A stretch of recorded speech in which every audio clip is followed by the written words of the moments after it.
How good are these two offensive linemen that the Tigers added over the weekend? Freezing temperatures are likely for several hours inland and a few hours closer to the coast. Yes. You are Locked On Auburn, your daily podcast on the Auburn Tigers. Part of the Locked On Podcast Network, your team every day. Yes, welcome on into Locked On Auburn, your daily Auburn Tigers podcast. I'm your host, Zach Blackerby. Thank you so much for making Locked On Auburn your first listen every single day. We're talking recruiting today with Locked On recruiting insider Brian Smith, and of course, recruiting coverage across the Locked On Podcast Network is brought to you by LinkedIn. These days, every new potential hire can feel like a high-stakes wager for your small business. That's why LinkedIn Jobs helps you find the right people for your team faster and for free. Post your job for free at linkedin.com/LockedOnCollege. Terms and conditions, they apply. Brian, over the weekend, Auburn did something I didn't know Auburn was allowed to do. And not only did they get one offensive lineman to commit out of high school, they got two offensive linemen to commit out of the high school ranks. That has not happened in one weekend in a very long time for the Tigers. So let's start. We'll obviously talk about Deandre Carter and Spencer Dowland. Let's start with Deandre Carter first, the 2024 product, the Matter Day product. He's very, very good. Your thoughts on this addition for the Tigers? Well, to put it in perspective, Mater Day just absolutely annihilated Creekside from the Atlanta area, which is a title contender. Sure. They just beat him 62-0 this past weekend. So he's a guy that's a key player for them. If you beat a national team by 62 points and you're one of that puts things in perspective for me. Number two, just massive. He's 340 and he carries it. I know this kind of sound weird, pretty well. Does he need to redefine his body a little? Sure, but he's a plug and play kid. Mater Dei is as well coached as any high school team in the country, and this kid's got the offers to back it up. And as you noted, Auburn tends to need offensive linemen, and maybe in prior years possibly come up a little short. I'll leave it at that. But this is a guy that if he doesn't play right away, I will be shocked. Auburn doesn't get guys like this on the offensive line very often. Could play guard or tackle. Not anything I can say that I don't like about this young man coming to play for Auburn.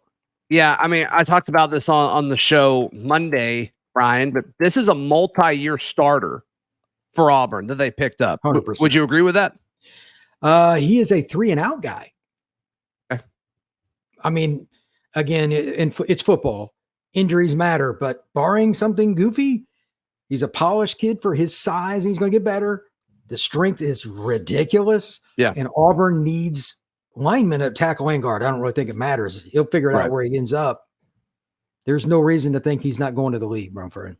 Yeah, I think that's a good thing. When you look at Auburn's class on 247, he is the third highest ranked player. He's above Walker White and then behind the 2 5-stars, DeMarcus Riddick and Perry Thompson. When you look at on 3, it's the 5-stars, Perry and DeMarcus, then Joseph Phillips, Walker White, then Deandre Carter. So, I mean, this guy's a high 4-star, a highly sought-after kid, and no matter where you look at it, Deandre Carter is going to score well, which is encouraging. All right, let's talk about Spencer Dallin, who is an offensive tackle in the 2025 class, Brian. And I know it's so hard to project, especially offensive linemen, but these kids just started their junior season.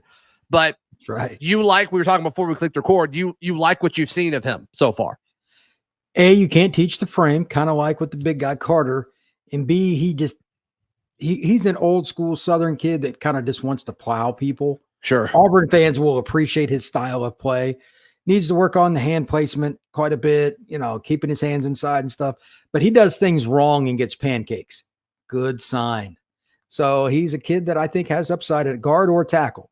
Again, they're taking athletes that are big. They'll figure it out. Yeah. Hugh Freeze did a great job when he was at Ole Miss, when he's at Liberty with the run game. This is the kind of guy that can fit into that.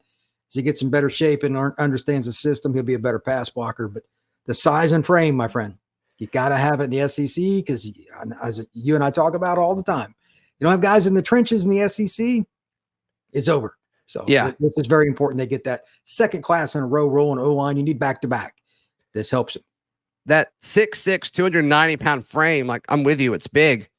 But he carries it so well, like he almost looks a little skinny at 290 because his frame is so big. I bet he could carry another 20 to 30 pounds and it wouldn't really do anything to his game.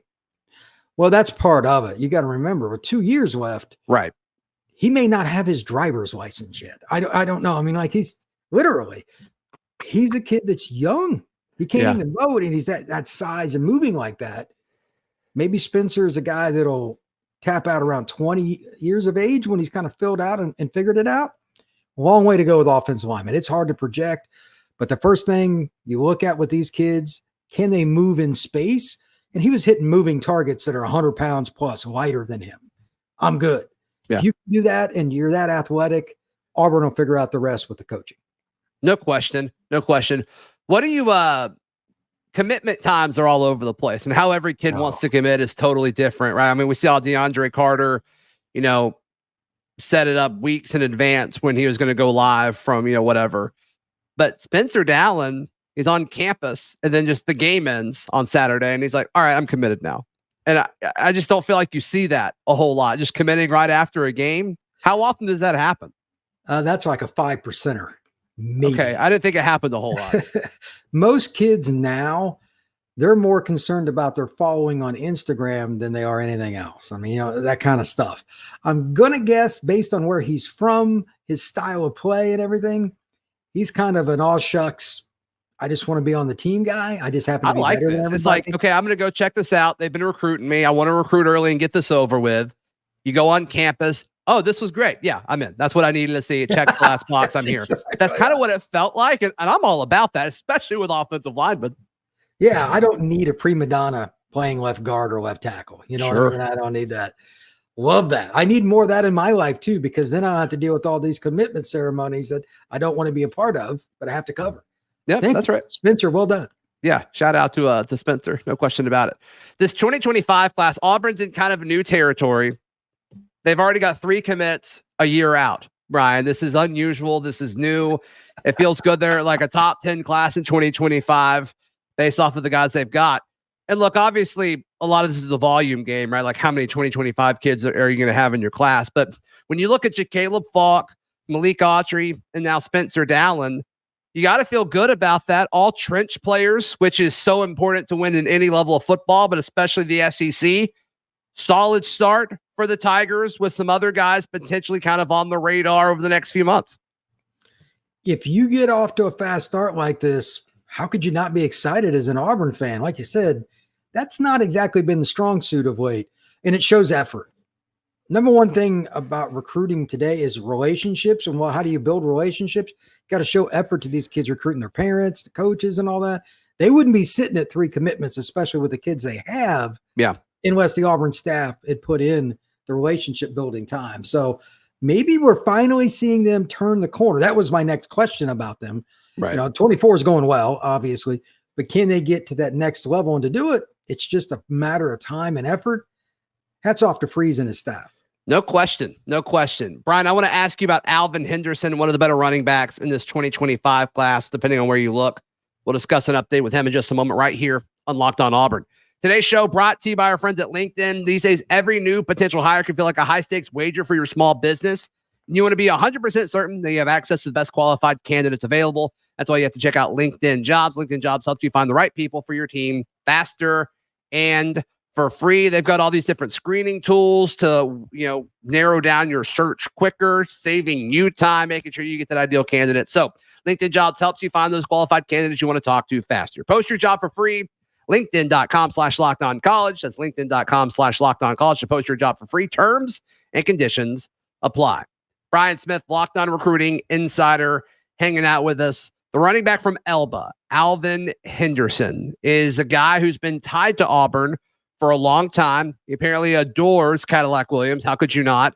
Also related to running back commit in the 2024 class, Fat Burnett. And so, Brian, I ask you, what's the latest you've heard about this explosive running back, Alvin Henderson? I think you said it best. First off, he's a kid, when he hits the corner, you better have him pinned in because otherwise he's going to score. Sure. Auburn needs some guys like that. They need to add some more playmakers. He's a very talented player. As far as his recruitment, this is Alabama-Auburn territory for me. That's what I think it's going to come down to. And it's a long way to go, but he certainly has the ability to play at either school and early. I think he can play slot too. He's athletic enough. Hey, man, in today's era, if you're a running back and you don't catch well, you stand next to the head coach a lot. This is a kid that has the athletic ability to be a threat. If you looked at any of the games this past week and look at the kid at Colorado, he had 4 touchdowns, a couple of them receiving. That's how you beat teams now. This is a kid that can do that, and he can scoot. So I think in this offense, the way they use RPO, he'd be pretty interesting for Auburn because I'm pretty sure Hugh Freeze has kind of figured out the offensive thing yet. Yeah, it looked good against UMass. We'll see how it does against Cal across the country. So with Alvin, it sounds like wherever he visits, he's like ready to commit every visit. Like he just loves it. He's so sold on all of it, which is great. I mean, I'm sure both Auburn and Alabama are doing, I'm sure they're pitching everything to him. They both want him. How does that typically fold? I mean, especially when you're talking about a kid who may commit early and he's still a year out. I mean, what does that typically look like in your mind when you see these kids that are like all about all these places that they want to go because it just seems like they get so excited once they're on their visit. How does that typically play out with like potentially flipping down the road? That is a wild card, my friend. We're talking about another kid that may not even be old enough to drive a car again. So trying to guess what he's going to do is, not that easy. Sure. But at the same time, it'll still come down to relationships. And if he really does like Cadillac that much, Auburn probably has an edge. At the end of the day, that's from talking to kids all across the country. That's usually the indicator of where a guy's going to go. Yeah. Mom may have something to say or whatever, but it's relationships and just flat out comfort. If Auburn's that school overall and he's constantly bringing up Cadillac Williams, that's probably where he's going to sign. I don't care much about early commitments necessarily, but the Alabama Auburn thing, obviously, has been crazy this year. There's already been flips and different things. So maybe there's another one coming, but right now I like Auburn because of Cadillac. Unrelated to anything recruiting, do you think Auburn beats Cal on the road this weekend? If they don't, I want to be on the show next week. That I know because I'm going to wait. Cal's not very good. They're not. I know that the whole West Coast. What time's the game? Is it early? 9:30 Central Time. Ooh, so it's an early. It's going to be the latest game in Auburn football history. Oh, latest. Okay. Well, I mean, but it's 7:30 California time, so that's like prime time for them. It's like bedtime for us. That's interesting. I mean, I hope they got a lot of guys that like staying up playing video games at night. They're used to that. That's probably the case anyway. But I'm going Auburn 2 touchdowns because they're just better. Yeah. But it's a weird, like Cal has nothing to lose. Those kind of things always make me nervous. And it's why I would never be much of a gambler, but it's a West Coast game. When's the last time they even played in California? It's been a minute. So it has been a minute. I guess it was the national championship game in 13 against FSU. Yep. ACC after dark, I guess is what this is now, since they're somehow an ACC team, which is ridiculous. I'm so glad Auburn's in the SEC where you don't have to deal with this crap. It's unbelievable. Look, I get it. I don't. I was talking to somebody about that this weekend. I'm like, this is just ridiculous. It's ridiculous. It's crazy. But everybody wants that TV money, brother. Yeah, good for them, I guess. Whatever. Brian, how can everybody check out what you got going on, buddy? At FB Scout _Florida. You can also find me at LO _Seminoles. I run the Locked On Seminoles pod. I'm sure we're going to be talking some recruiting because those 2 schools are going to lock horns a bunch over the next several years. They always used to when I was a kid, and they're just too close to each other not to again. Going to be fun. Obviously, Florida State fans are pretty happy right now. I bet. And it's always fun watching LSU lose. So congrats to you guys on that. Hey, check out my written work at auburndaily.com. And in the meantime, hey, we'll see you next time. This has been Locked On Auburn.